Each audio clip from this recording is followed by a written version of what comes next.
Hola, mi nombre es Nora Duimovich y soy docente de la Cátedra de Farmacología Básica de la Facultad de Ciencias Médicas de la Universidad Nacional de La Plata. En esta serie de videos vamos a abordar distintos temas de la farmacología. En esta oportunidad analizaremos distintos aspectos de la farmacodinamia. Este primer video se llama Farmacodinamia 1 y lo vamos a iniciar con una definición de farmacodinamia y luego vamos a indicar los temas que vamos a abordar. Empecemos con la definición de farmacodinamia. Farmacodinamia es la rama de la farmacología que estudia la acción de los fármacos y sus efectos en el organismo vivo. Los efectos de la mayor parte de los fármacos son consecuencia de su interacción con componentes macromoleculares del organismo. Estas interacciones alteran la función de los componentes celulares e inician cambios bioquímicos y fisiológicos que son característicos de la respuesta al fármaco. Está claro que los fármacos no están capacitados para generar nuevas funciones. Los fármacos solamente modifican funciones preexistentes. Los siguientes son los distintos ítems que son estudiados por la farmacodinamia. A saber, los sitios de acción de los fármacos, las señales químicas que se ponen en marcha, los mecanismos de señalización. Vamos a hablar de receptores y efectores, haciendo énfasis en los eventos post-receptor y la manera de amplificar las respuestas a los fármacos. Y en una segunda parte vamos a ver conceptos de agonismo y antagonismo y aprender a cuantificar la respuesta a los fármacos para terminar haciendo una referencia a lo que es la potencia y la eficacia de las drogas. Un fármaco es una sustancia química que tiene una estructura conocida, que es diferente de un nutriente o un componente alimentario esencial, y que produce un efecto biológico cuando se administra a un ser vivo. Tiene la capacidad de transmitir una señal y así producir la modulación de una función preexistente. Esa modulación de esa función puede brindar un efecto deseado, al que llamaremos efecto terapéutico si la función modificada corrige la situación fisiopatológica que se había puesto en marcha. O también el fármaco puede producir otras acciones no deseadas en el mismo órgano blanco o sobre otros sistemas, y a esas acciones las vamos a denominar efectos adversos o secundarios. Lo que vamos a ver ahora son los distintos sitios de acción de los fármacos. Puede ser que un fármaco no tenga un lugar específico en el organismo donde pueda llegar a actuar. Puesto en distintos sitios, va a actuar por presencia. Eso le pasa a las drogas que se denominan drogas de acción inespecífica. Actúan, por ejemplo, causando aumento de la presión osmótica y absorbiendo agua. Eso se podrían llamar, por ejemplo, los agentes osmóticos. Puestos en el plasma, actuarían atrayendo agua desde el intersticio hacia el espacio vascular, intravascular, y se convertirían en buenos diuréticos, pero administrados por vía oral y puestos en el intestino, absorberían agua del intersticio hacia la luz intestinal y se convertirían en laxantes.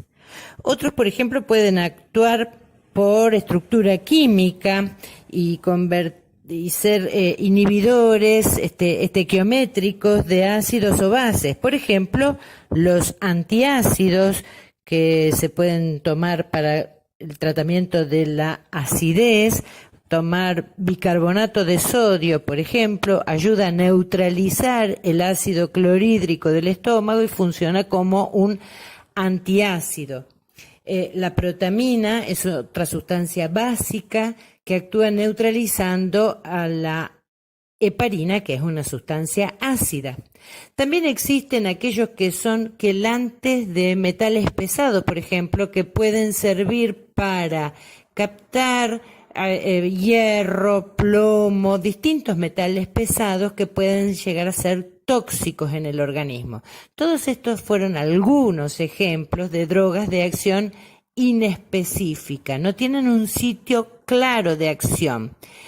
Estos 3 ejemplos que dimos parecen poquitos, pero son suficientes porque son pocas las drogas que tienen acción inespecífica.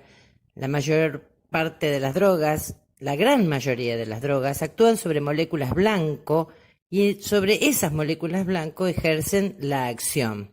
Esas moléculas blanco pueden ser enzimas, proteínas transportadoras o receptores. Vamos a ver fármacos que se unen a enzimas como molécula blanco. Cuando un fármaco se une a una enzima, produce una alteración del comportamiento enzimático. Esa alteración puede ser la inhibición o la activación. Si empezamos hablando de la inhibición de la acción enzimática, esa inhibición puede ser total o parcial. Y vamos a dar algunos ejemplos. Ustedes conocen de fisiología a la enzima colinesterasa. Es la encargada de degradar a la acetilcolina. Si utilizamos un fármaco que es inhibidor de la colinesterasa, la enzima no va a poder degradar a la acetilcolina y va a empezar a aumentar la acetilcolina en la sinapsis. Después también, revisando nuestros conocimientos de fisiología, podemos pensar qué va a pasar cuando aumente la acetilcolina en distintas sinapsis, ya sea frente a receptores nicotínicos o muscarínicos. Otro ejemplo que podemos dar es referirnos a la enzima que es la encargada de secretar protones para la síntesis de ácido clorhídrico a nivel gástrico. Los inhibidores de esta enzima bomba de protones funcionan como excelentes antiácidos. La actividad de un fármaco sobre una enzima también puede producir la activación de su capacidad enzimática. Eso sucede con el ejemplo de la droga heparina, que activa a la antitrombina 3, se dice que aumenta 1000 veces la velocidad de unión de la antitrombina 3 con la trombina. Esos fueron ejemplos de la alteración del comportamiento enzimático, pero ahora vamos a ver utilizar fármacos que tengan efecto enzimático per se, es decir, administrar enzimas. Y existe la posibilidad de administrar enzimas pancreáticas para mejorar la digestión, administrar factores de la coagulación, que como ustedes bien saben son los factores de la coagulación, y toda la cascada de la coagulación es una serie de reacciones enzimáticas, o directamente administrar factores fibrinolíticos. Y por último, podríamos encontrar drogas que actúen como falso sustrato de una enzima. Acá tenemos el ejemplo claro de una primera función enzimática. La dopa, el sustrato dopa se convierte por una dopa de carboxilasa, se convierte en dopamina, y esto va a dar el aumento de la dopamina, va a producir el aumento de la tensión arterial. Pero administrando la alfa-metildopa, se va a producir por la acción de la enzima, con ese sustrato se va a producir el producto que es la alfa-metildopamina, que no es lo mismo que la dopamina, y eso no va a poder producir el aumento de la presión arterial. Vamos a hablar ahora del sitio de acción, que son moléculas transportadoras, de fármacos que se unen a moléculas transportadoras. El efecto farmacológico consiste en dificultar esos procesos de transporte, que en general son todos transporte activo a través de las membranas biológicas. Algunos ejemplos, por ejemplo, bloquear el transporte de colina, no permitir que la neurona sintetice el neurotransmisor acetilcolina por falta del sustrato colina. Eso va a producir problemas en la placa neuromuscular, en la placa motora. o bien pensar en la posibilidad de inhibir la recaptación de neurotransmisores como la noradrenalina, la serotonina, que son recaptados por moléculas transportadoras que los sacan del espacio sináptico y los vuelven a introducir dentro de la neurona presináptica de la cual acababan de salir.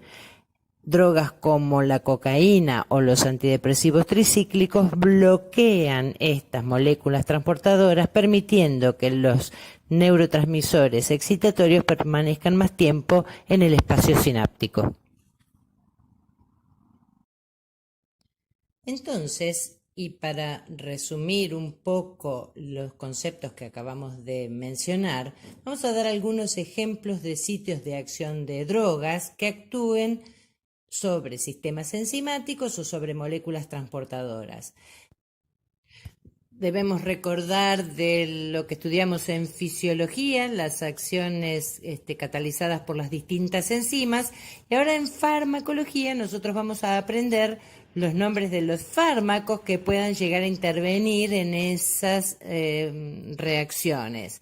Por ejemplo, ya conocemos de fisiología a la digoxina, su unión con la enzima que es bomba sodio-potasio ATPasa, y conocemos la acción que cumple esta enzima en condiciones fisiológicas, y conocemos también, vamos a conocer ahora en farmacología, las acciones de la digoxina. Conocemos también muy bien el sistema renina-angiotensina-aldosterona y la posibilidad de convertir a la angiotensina 1 en angiotensina 2, catalizado por una enzima que justamente se denomina enzima convertidora de angiotensina, y inhibiendo la acción de esa enzima vamos a encontrar la función del fármaco enalapril, que va a inhibir la conversión de la angiotensina 1 en angiotensina 2 para frenar la actividad de todo ese sistema renina, angiotensina, aldosterona, que se encarga principalmente de la conservación de sodio y agua y, entre otras cosas, regulación de la volemia y de la tensión arterial. Con respecto a acciones sobre moléculas transportadoras, bueno, tarea para el hogar es revisar, por ejemplo, la función renal, la filtración glomerular y todos los movimientos iónicos para poder después interpretar mejor la actividad de diuréticos. Cuando mencionamos los distintos tipos de mecanismos de acción y sitios de acción de los fármacos, nos quedó pendiente referirnos a la posibilidad de que los fármacos se unan a distintos receptores. Por eso vamos a hablar de lo que es un receptor y mencionaremos así a la gran mayoría de los fármacos de acción específica que tienen la chance de unirse a un receptor. Los receptores son componentes de los sistemas biológicos con los que interactúan las moléculas regulatorias endógenas o fármacos que son exógenos para producir un cambio en la función del sistema. El sitio receptor para una droga es una región de una macromolécula que tiene alta afinidad y también selectividad por la molécula de esa droga. La unión de esa molécula regulatoria con el receptor específico permite la decodificación del mensaje que transmite esa droga o la señal y posteriormente también la amplificación del mismo. Entre las moléculas celulares con potencial capacidad de comportarse como receptores farmacológicos se encuentran, lógicamente, aquellas que están dotadas de la posibilidad de mediar la comunicación intercelular, es decir, receptores que reciben la influencia de sustancias endógenas como los neurotransmisores y los cotransmisores, los neuromoduladores, las hormonas y otros mediadores endógenos que, liberados por una célula, tienen capacidad de influir sobre la actividad de otra. Todas estas sustancias codifican la señal que han de transmitir a través de su receptor.